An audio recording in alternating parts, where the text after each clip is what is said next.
Hello, Suzanne here. I'm in Numbers chapter 11.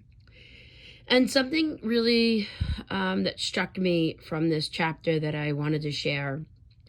It's titled Quail from the Lord. It says, the rabble with them began to crave other food. And again, the Israelites started wailing and said, if we only had meat to eat. We remember the fish we ate in Egypt at no cost, also the cucumbers, melons, leeks, onions, and garlic. But now we have lost our appetite. We never see anything but this manna. So let's just go back. It says the rabble. And I'm like, I don't know what the rabble is. So I had to look that up. It means a disorderly crowd. And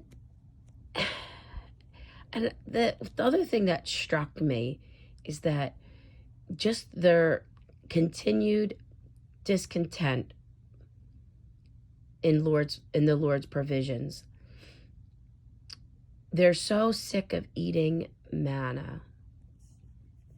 And the Lord provided the manna. In verse 7 it says, the manna was like coriander seed and looked like resin. The people went around gathering it and then ground it in a hand mill or crushed it in mortar.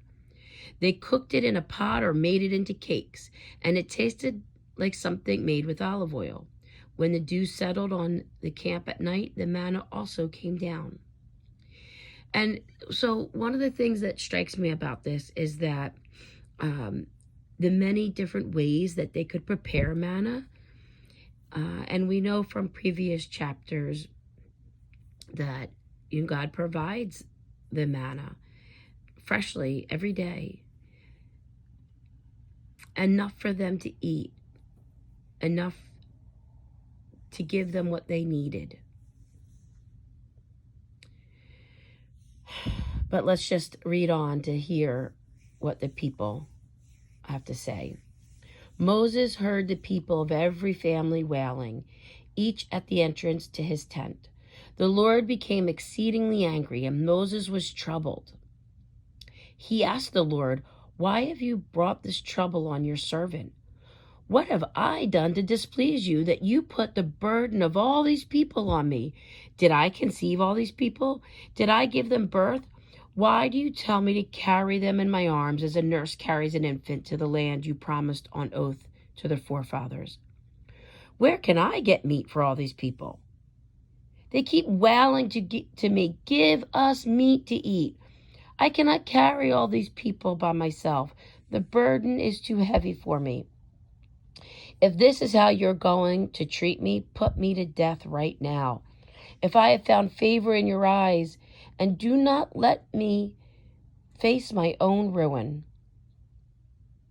We can really hear in Moses right now, just his emotional exhaustion. This isn't the first time he's dealt with the Israelite people being frustrated with Moses, blaming Moses, not trusting in the Lord, not being satisfied with the Lord's provisions, questioning the Lord, and Moses is just getting exhausted. Moses does a really smart thing. He asks the Lord for help. He says, I can't do this on my own. And so the Lord proceeds to give him instruction on gathering the Israelite elders so God can put the Spirit on the Israelite elders as he did with Moses, so they can help bear some of the burden and help Moses along. And God says, I will take the Spirit that is on you and will put the Spirit on them, meaning the Israelite elders. They will help you carry the burden of the people so that you will not have to carry it alone. And if you're a leader, if you're a pastor, if you're a parent, whatever it is, ask the Lord for help. If you feel like if it's overwhelming for you. And many times it is. God has a plan. He's got provisions for you. So reach out to God. Ask him to give you people to help you with your ministry, with your workload, whatever it may be, and then trust him for it. One of the things that I love about Moses is that you really see the humbleness in him. You really see that he is happy to have the help. It's not about pride. It's not about, well, I'm in charge. And that's a good lesson for us all. God continues to say in verse 18, tell the people, consecrate yourselves in preparation for tomorrow when you will eat meat. The Lord heard you when you wailed. If only we had meat to eat, we were better off in Egypt. Now the Lord will give you meat and you will eat it. You will not eat it for just 1 day or 2 days or 5, or 10 or 20 days, but for a whole month until it comes out of your nostrils and you loathe it. Because you have rejected the Lord who is among you and have wailed before him saying, why did we ever leave Egypt? Now, if you don't understand what the Israelites' life was like under Egypt, you have to go back and you have to read previous to this to understand that they were under slavery, to understand that they were under the Egyptian control and the Egyptians were so cruel to them.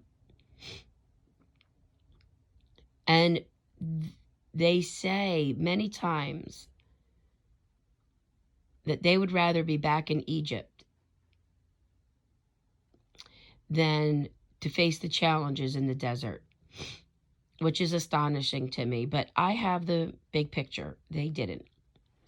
But we can all learn from this. But Moses said, he's talking to God, here I am among 600,000 men on foot, and you say, I will give them meat to eat for a whole month? Would they have enough if flocks and herds were slaughtered for them? Would they have enough if all the fish in the sea were caught for them? The Lord answered Moses, is the Lord's arm too short? You will now see whether or not what I say will come true for you. What is God saying here? God says, is the Lord's arm too short? Is there anything impossible for God to accomplish, for God to provide, for God to do? No, there is nothing. You have to remember and understand the God of the universe, the God that you serve, that there is nothing impossible for him. His arm is not too short for anything. So Moses went out and told the people what the Lord had said. He brought together 70 of their elders and had them stand around the tent. The Lord came down in the cloud and spoke with him. And he took the spirit that was on him and put the spirit on the 70 elders. When the spirit rested on them, they prophesied, but they did not do so again. And this is the next part that I think really shines about our human pride, that there was 2 elders, Eldad and Medad, that remained in the camp. They were listed among the elders, but they did not go to the tent. Yet the Spirit also rested on them, and they prophesied in the camp. Now, let's just say this. The Spirit rested on them, not of any power of doing of their own, but because God allowed his Spirit to rest on them. A young man ran and told Moses, Eldad and Medad are prophesying in the camp. Joshua, son of Nun, who had been Moses' aide since youth, which is a very important side point because God uses Joshua in mighty ways in the future. And I just wanted to point out that Joshua was alongside Moses during this time, and he is learning and God is building in him. But that's just a side note. So let's continue. It says, Joshua, son of Nun, who had been Moses' aide since youth, spoke up and said, "Moses, my Lord, stop them." But Moses replied, "Are you jealous for my sake? I wish that all the Lord's people were prophets, that the Lord would put his spirit on all of them." Then Moses and the elders of Israel returned to the camp. Now, I just want to speak to this about just, again, like, we as modern day people and wanting to be in control, and this is our ministry, or we're the boss, or I'm the parent, whatever it may be. I think there's a lot of pride that gets in the way, but not here with Moses. Moses is like, no, I need help, and I wish God would put his spirit on everyone, so there'd be enough of the Lord's people helping out. It's a lesson learned, I think, for all of us, but I know I drew a lot out of that.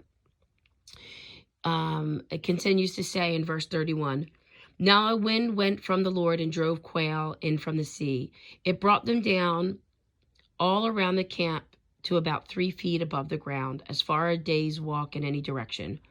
All that day and night and all the next day, people went out and gathered quail.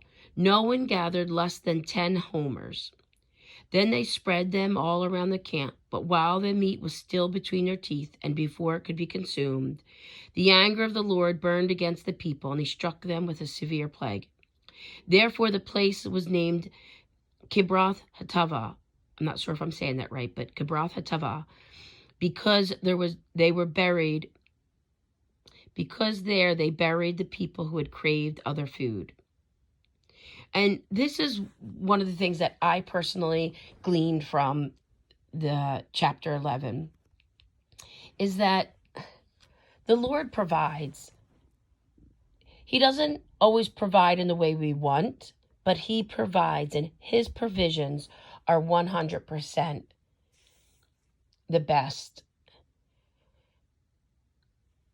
And we have to look at our lives and say, what is God providing for us? And can we be content in it?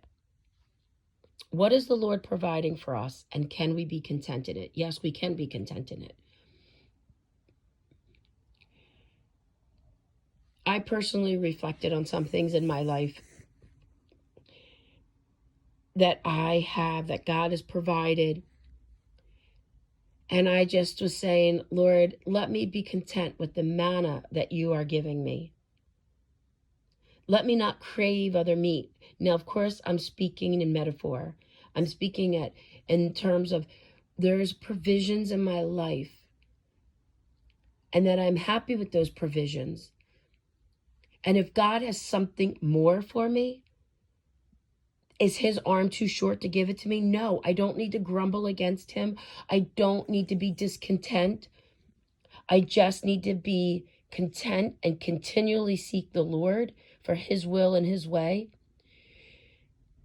And I just think, thank you. Thank you for the manna in my life. Let me not be discontent and crave meat. Don't let me be discontent and crave a feeling or a situation that puts me back where you don't want me. And that's like the Israelites.